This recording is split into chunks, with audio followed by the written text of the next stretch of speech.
আমাদের পাড়ার শীতলা পুজোর একটা ছোট্ট মুহূর্ত তোমাদের সাথে শেয়ার করতে চলেছি। দেখো কি সুন্দর মায়ের মুখটা হয়েছে। আর এখানে সবাই অপেক্ষা করছে, আর অনেকে ডন্ডিও কাটবে সেই অপেক্ষা। আর পুরো রাস্তা জুড়ে ফুল ছড়িয়ে দেওয়া হচ্ছে যারা ডন্ডি কাটবে তাদের উদ্দেশ্যে। আর এদিকে যারা যারা পুজো দেবে পাড়ায় তাদের মালা মিষ্টি রাখা হয়েছে। ওই দেখো ডন্ডি কেটে আসছে সবাই আস্তে আস্তে। প্রতিটা পাড়ায় শীতলা পুজো মানেই ঘরে ঘরে ঠান্ডা। ঠান্ডা বলতে আগের দিন রাতে রান্না করে পরের দিন পান্তা খাওয়া, আর তার সাথে চপ, বেগুনি, ফুলুরি, তেলে ভাজা তো থাকবে। আর আমাদের ঘরে টকও হয়ে থাকে। এবারে আমাদের পাড়ায় অনেকেই ডন্ডি কেটেছে, প্রায় অনেকেই চলে এসেছে, আরও অনেকে আসছে। ছোটোবেলা দিয়ে এই নিয়মটা খুব ভালো লাগে।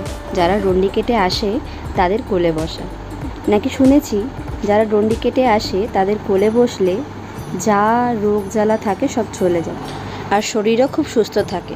তাই ছোট থেকে বড় সবাই এই নিয়ম পালন করে থাকে।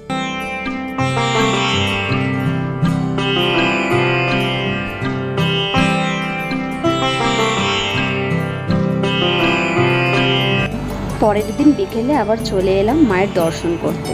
সেই ফাঁকে একবার ভিডিও করে নিলাম তোমাদেরকে দেখাবো বলে। কি সুন্দর না সাজিয়েছে আমাদের পাড়াটা। চারিদিক আলোয় ঝলমল করছে, কি দারুণ না লাগছে। জয় মা শীতলা, সবাইকে ভালো রেখো, শান্ত রেখো, আর তুমিও ভালো থেকো। ব্যাস প্রসাদ নিয়ে আমি চলে যাচ্ছি এখন বাড়ি।